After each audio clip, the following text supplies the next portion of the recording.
여러분, 혹시 조선시대 농민들이 어떻게 살았는지 궁금하신가요? 역사책에서는 양반과 평민이라고 간단히 표현하지만 실제로는 말도 안 되는 착취가 벌어지고 있었습니다. 오늘은 조선시대 농민들을 올감했던 세금과 부역의 현실을 낱낱이 파헤쳐 보겠습니다. 조선시대 농민의 삶을 이해하려면 먼저 토지 소유 구조를 알아야 합니다. 놀랍게도 대부분의 농민들은 자신의 땅을 갖지 못했습니다. 땅은 양반 지주들이 소유했고 농민들은 그 땅을 빌려서 농사를 지었죠. 그렇다면 수확한 곡식을 어떻게 나눴을까요? 이게 정말 충격적입니다. 농민이 수확한 곡식의 5060%를 소작료로 지주에게 내야 했습니다. 어떤 지역에서는 70%까지 요구하기도 했어요. 쉽게 말해서 100포기의 벼를 심었다면 수확한 곡식의 절반 이상을 지주가 가져가는 겁니다. 농민은 자신의 노동으로 벼를 심고 물을 대고 잡초를 뽑고 추수까지 했는데 결과물의 절반을 당연한 듯이 빼앗긴 거예요. 여기서 끝나지 않습니다. 지주는 풍작인 해에도 같은 비율을 요구했고 심지어 흉작인 해에도 마찬가지였어요. 벼농사가 반 정도만 되었다고 해도 농민은 여전히 수확량의 50%를 내야 했습니다. 이것이 얼마나 악독한지 아시겠나요? 자, 이제 소작료를 낸 남은 곡식이 농민의 것인가요? 절대 아닙니다. 여기에 국가에 내는 세금이 추가됩니다. 조선시대 국가의 주요 세금은 전세라고 불렸는데 이것도 수확량의 1020% 정도를 요구했습니다. 지역과 시대에 따라 다르지만 기본적으로 농민이 낸 소작료 다음으로 가장 무거운 부담이었어요. 상황을 정리해 볼까요? 농민이 100포기를 심었다고 가정하면 지주에게 소작료 50포기, 국가의 세금 15포기, 농민이 가져갈 수 있는 것 35포기. 하지만 이것도 아직 계산이 끝나지 않았습니다. 왜냐하면 조선 정부는 세금을 현물곡식이 아닌 화폐로 거두려고 시도했기 때문입니다. 그런데 농민은 돈이 없으니까 어떻게 됐을까요? 곡식을 더 팔아야 했어요. 결국 농민이 먹을 곡식의 일부를 팔아서 세금을 내야 했던 겁니다. 또한 조선 중기 이후에는 군포세군역 대납금라는 세금도 생겼습니다.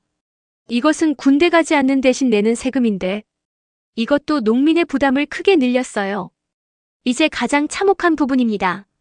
세금만이 아니라 부역이라는 강제 노동이 있었거든요. 부역이란 무엇일까요? 국가가 필요한 일에 농민을 강제로 동원하고 급여를 주지 않는 것입니다. 성벽을 짓고 도로를 닦고 관청 건물을 짓고 수로를 파는 일들이 모두 농민의 무급 노동으로 이루어졌어요. 구체적인 예를 들어볼까요? 한 마을에서 군청의 지시로 10명의 남자를 보내라고 하면 마을의 젊은 남자들이 강제로 징발되는 겁니다. 그들은 그 마을을 떠나 이웃 지역에 건설 현장으로 가야 했어요. 가는 길도 자기 돈, 먹을 밥도 자기 돈이었습니다. 더 끔찍한 것은 부역 중에 죽기도 했다는 거예요.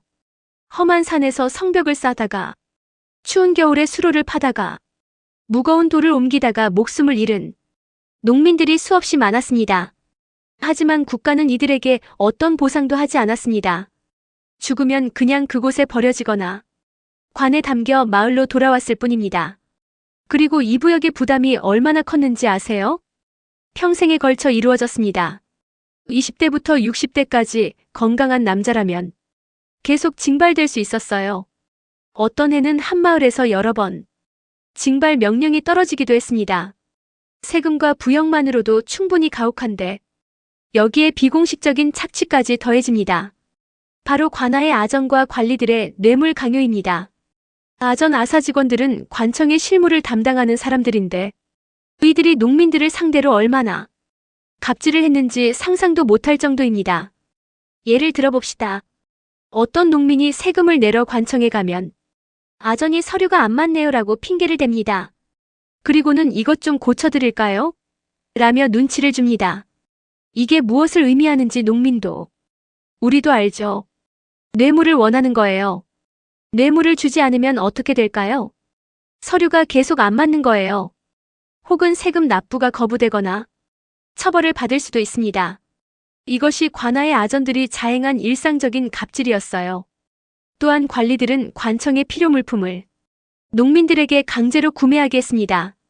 예를 들어 관청에서 종이가 필요하면 인근 농민들이 종이를 사서 바쳐야 하는 거죠. 당연히 시장 가격보다 훨씬 비싼 가격으로요. 이런 비공식적 착취는 기록에도 잘 남지 않습니다. 왜냐하면 이것은 불법이었거든요. 하지만 농민들은 거부할 수 없었습니다. 거부하면 더 큰 보복을 받았으니까요. 이제 종합해봅시다. 농민이 마주한 현실은 이렇습니다. 수확한 곡식의 5,060%는 지주에게, 1,020%는 국가의 부역은 평생 계속, 관아의 뇌물과 비공식 요구도 계속. 그 결과는 농민들은 항상 빚에 짓눌려 있었습니다. 왜 그럴까요? 단순합니다. 남은 곡식만으로는 가족을 먹여 살릴 수 없었기 때문입니다. 그래서 농민들은 무엇을 했을까요? 빚을 졌어요. 지주나 부자 상인들에게서 곡식이나 돈을 빌렸습니다. 내년 추수 후에 갚겠다는 약속으로요. 하지만 내년 추수는 올해 추수보다 나을 보장이 없습니다. 가뭄이 들 수도 있고 홍수가 날 수도 있고 병충해가 발생할 수도 있습니다. 그리고 조선시대는 흉작이 많았던 시대였어요. 통계에 따르면 매 3년마다 한 번씩 평년 이하의 흉작을 겪었고 큰 기근은 10년에 한두 번씩 찾아왔습니다. 흉작이 나면 무슨 일이 벌어질까요? 가장 극단적인 상황을 상상해 봅시다. 한 농민 가족의 이야기. 올해는 작년의 빚을 갚아야 하고 올해의 세금과 소작료도 내야 합니다. 그런데 가뭄이 들었어요. 벼가 반 정도만 자랐습니다. 그러면 수확량 50폭이 평년의 절반. 지주에게 낼 소작료 25폭이 50%는 반드시 내야 함. 국가에 낼 세금 510폭이. 작년 빚을 갚아야 함 20폭이. 가족이 먹을 것 1015폭이. 이미 부족합니다. 그래서 또 빚을 져요. 이번에는 더 많은 빚을 집니다. 이것이 빚의 악순환입니다. 그리고 이 빚은 이자가 붙습니다.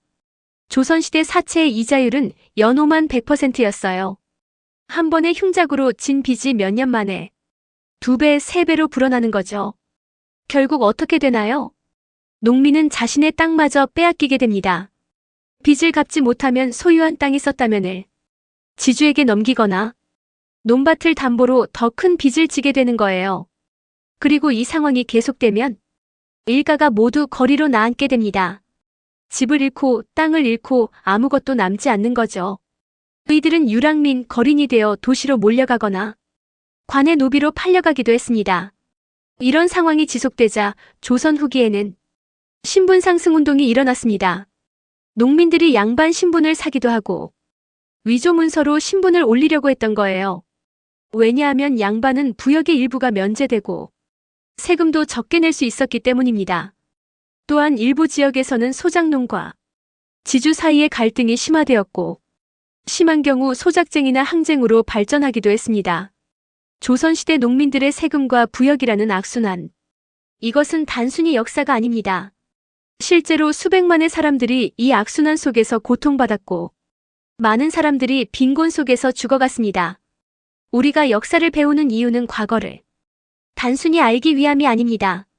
과거의 고통과 부정의를 기억함으로써 현재와 미래의 세상을 더 나은 곳으로 만들 수 있기 때문입니다.